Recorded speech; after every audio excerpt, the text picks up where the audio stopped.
Wade, an avid fisherman, cast his line into the tranquil river, hoping for a good catch. Little did he know that what emerged from the depths would baffle him and send shivers down his spine. The object that dangled from his hook was a strange metallic tablet-like device, covered in unknown symbols and patterns.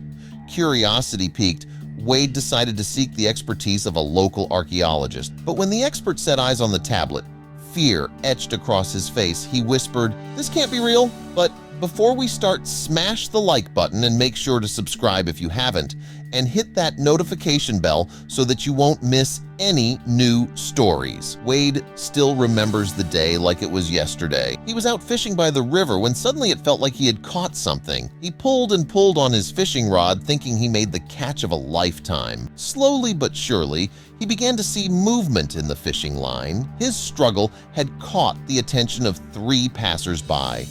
They stood on top of the bridge going over the river, looking at them and silently rooting for him to succeed. Not long after, the supposed fish suddenly gave way, and he pulled it in with ease. It wasn't until his hook was fully out of the water that he realized he hadn't caught a fish at all. There on his fishing line hung a rectangular device, covered in mud from the riverbank. He sighed. This was a bit of a disappointing catch, or so he thought. He looked to his left and saw that the 3 passers-by had moved on and were already across the bridge. Still a bit out of breath, Wade sat down in his chair, holding the muddy device in his hands. He grabbed a damp cloth from his bag and began to clean up the device. He soon recognized a touchscreen, and his excitement immediately came back. Did he just catch a real tablet? He had never seen anything like it before, and it almost looked like the symbols were in some kind of pattern. As soon as he got home, he let the tablet dry on clean towels and blow-dried the charger port. The last thing he wanted was for the tablet to create a short circuit, so he waited until he felt confident enough to plug the charger in. Now it was only a matter of waiting until the tablet turned on. While he waited, he searched the web for the meaning of the symbols. There was nothing to find online about the strange symbols, even with a reverse image search on Google, which was very strange to Wade. As he was lost in thought about the strange tablet, he suddenly saw something light up in the corner of his eye. Wade had never expected the tablet to still work after being submerged underwater for a long time, but it did. He imagined finding different apps and other regular things on it, but instead, the tablet was almost empty. Without thinking much about it, Wade clicked on the folder. Immediately, a gallery of photos popped up on the screen. Wade had no idea what he was looking at, as the picture seemed to be made in the dark. Confused, he decided to open the app. The app had no name, and the app's icon was a single black dot on a white background. The app opened, and immediately, his screen filled itself with strange text. It almost seemed like the tablet was overcome with a strange virus. Knowing he would never be able to get the tablet to work on his own, he called one of his friends. His best friend, Kevin, worked at a tech company, so Wade figured he was his best option. He set up a meeting with him for the next day so he could show him the tablet, and hopefully he would get it to work. Kevin arrived at Wade's doorstep early in the morning. He was very curious about Wade's find and eager to get it to work. As soon as Wade showed Kevin the tablet, he saw his eyes widen in shock and amazement. Kevin eagerly took the tablet from his friend's hands and began to inspect it thoroughly. "So, can you fix it?" Wade asked hopefully. "I'm not sure, but I will do my best," Kevin answered. "Could you get me a coffee or something?" "Oh yeah, sure," Wade said, and he quickly left the room to make his friend a coffee. "Kev, you okay in there?" he asked, but no answer.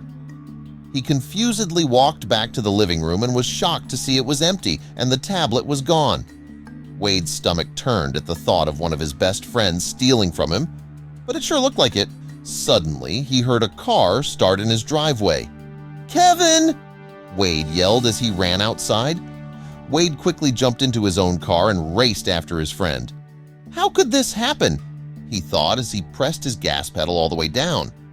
The roar of engines reverberated through the quiet street as Wade's car surged forward. Desperation clawed at him. "Where are you going, Kevin?"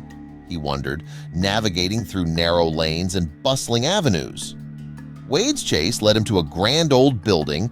The exterior faded from years under the sun and rain. Its architectural design was intricate, a testament to the craftsmen of a bygone era. As Kevin's car disappeared into an underground parking area, Wade's confusion deepened. It was a well-known historical library in the city.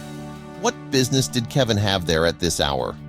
Drawing closer, Wade noticed muted light filtering through the basement windows. He approached cautiously, finding a window that offered a clear view inside. A group of people, including Kevin, sat around a long wooden table illuminated by a single hanging lamp. From his vantage point, Wade could catch snippets of their discussion. "The letters date back decades," said one. Another pointed at a map. "This is where they settled after the war." The group seemed engrossed in a collaborative research project, piecing together fragments of a family's history or perhaps a community's. But why the secrecy? As he listened, Wade realized Kevin's involvement might be more personal than he'd imagined. The gathering dispersed as the dawn approached. Kevin, with a folder tucked under his arm, exited the building. Wade stayed hidden, reflecting on the night's revelations. Instead of confronting Kevin immediately, he decided to seek answers elsewhere first. He left the vicinity of the library, ensuring his presence remained unnoticed. Wade realized that uncovering this deeper mystery would require a strategic approach. But doing this alone was risky, especially after the earlier chase. He decided to reach out to someone trustworthy, someone with investigative expertise, but not directly connected to his or Kevin's circles. Maria was a seasoned journalist Wade had met during a conference 2 years prior. Known for her knack for digging deep into obscure subjects, she was the perfect ally. Hesitant at first, Wade picked up his phone, dialed her number, and waited. "Hello?" she answered. "Maria, it's Wade. I need your help with something," he started, trying to sound calm. "Wade, it's been a while. What's going on?" she asked, sensing his urgency. He knew he had to explain everything, but where to start? Maria listened intently, but Wade could sense her skepticism. "So, you're telling me that Kevin is involved in some kind of secret society focused on old books?" she questioned. Wade nodded before remembering she couldn't see him. "It sounds wild, I know," he replied. "But I've seen things tonight that I can't explain, Maria. I just need someone to help me piece it all together." Wade described the gathering, the whispered conversations, and the shadowy figures that had chased him. He even sent Maria a photo of the strange tablet he'd glimpsed. Together, they began analyzing the symbols on the tablet. Some were familiar, others utterly foreign. But there was a section of the tablet that stumped them both. Characters neither of them recognized, scripted in flowing, intricate patterns. Wade decided it was time to confront Kevin directly. From the moment Kevin walked in, Wade could tell he was on edge. "Kevin," Wade began, "you have to tell me what's going on. Why all the secrecy?" Kevin sighed deeply, running a hand through his hair. "Wade, I'm sorry. I never wanted to drag you into this. I was promised knowledge, power, and a chance to change the world," Kevin began, his voice wavering. "They told me about lost histories, forgotten treasures, and said I could be part of unlocking it all. But I didn't realize the cost until it was too late. The group, they demand loyalty, absolute and unyielding." Wade swallowed hard, processing Kevin's revelations. When Wade and Kevin contacted Maria, an expert in decoding ancient scripts, they didn't anticipate how quickly she'd have answers. Within hours, she was animatedly explaining her findings. "This isn't just any script," Maria began. "It's a record, a personal account from someone who lived centuries ago. Not for wealth, but to preserve history." Wade's heart raced. "So, there might be more out there?" Kevin nodded slowly. "And if this group I was involved with knows, they'd want to control it all." Understanding dawned upon the trio. These vaults could hold the keys to untold histories, cultures, and stories that the world had forgotten. In the wrong hands, such knowledge could be used to manipulate, control, or even erase parts of history, Wade, Kevin, and Maria knew that they couldn't take on this monumental task alone. They needed a team, individuals with unique skills to help them navigate the challenges ahead. They reached out to old friends, Lydia, a tech genius with hacking abilities, and Carter, an ex-military strategist. Lydia's fingers flew over the keyboard as she accessed building blueprints and city plans, searching for potential vault locations. These old structures, she mused, highlighting a series of underground tunnels, they connect in a pattern. Carter studied the screen, drawing possible entry and exit points. With potential sites identified, the team began their preparations. Night after night, the team embarked on their reconnaissance missions. One evening, as Wade and Lydia were mapping out a new section, they stumbled upon an unexpected find, a series of hidden cameras. Everyone held their breath, waiting for the next move, knowing that their cover might be blown. Wade and Maria made their way to the designated location. There, hidden in plain sight, was the object they had been searching for. Not the tablet, but something of equal importance, a piece of the puzzle they hadn't known was missing. Holding it up to the dim light, Wade whispered, "We've got it." Their mission, against all odds, had been a success. Back at their makeshift base, Wade gingerly placed the tablet on a table surrounded by a plethora of tech equipment. Kevin and Maria, specialists in ancient inscriptions, donned magnifying glasses. The tablet, etched with intricate designs and symbols, seemed to hum with history. Hours turned into days as the team meticulously decoded the inscriptions.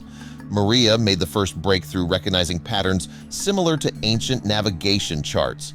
"These aren't just symbols," she exclaimed. "They're coordinates." The room grew electric with excitement. When Lydia overlaid the tablet's inscriptions onto a global map, it led to a remote region in the Himalayas. Equipped with the necessary gear, the team embarked on their journey to the Himalayas, scaling treacherous mountains and navigating through dense forests. They faced challenges at every turn, but the thought of what lay ahead drove them on. After days of arduous travel, they stood before an imposing stone entrance, the gateway to the legendary vault. As the stone doors slowly creaked open, a rush of ancient air met them. The vault was a cavernous chamber filled with artifacts, scrolls, and treasures from civilizations long gone. Wade picked up a dusty tome, its pages hinting at more mysteries to uncover. The tablet was just the beginning. Kevin nodded, determined to earn back the trust he had once broken. As they delved deeper, they realized they were treading where no one had for millennia. In one chamber, they stumbled upon a grand mural that depicted a civilization's rise and fall. Maria, with her knowledge of ancient scripts, began translating the inscriptions. The story told of a great leader, a betrayal, and a hidden sanctuary. As the pieces came together, the team realized that this vault might just be a small piece of a much larger puzzle. As the team explored, Maria was the first to uncover a scroll, its edges frayed with age. Carefully unfurling it, she read aloud tales of an advanced civilization that once thrived in this very location. After days of deliberation, the team came to a unanimous decision. They would document everything but leave the artifacts where they belonged. With Lydia's expertise, they'd create a state-of-the-art preservation environment to protect the vault for future generations. An educational center would be established nearby, ensuring that the story of the civilization would be shared without disrupting their final resting place. Kevin and Wade, their bond restored, looked towards new horizons, knowing that their next adventure was just around the corner.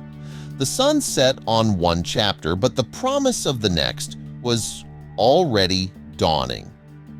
Tell us what you think about this story and share it with your friends. It might inspire them and brighten their day. If you enjoyed this story, you might like this one about a rich dad who was ashamed of his waiter son. Until one day, he surprised him with his dedication to his work.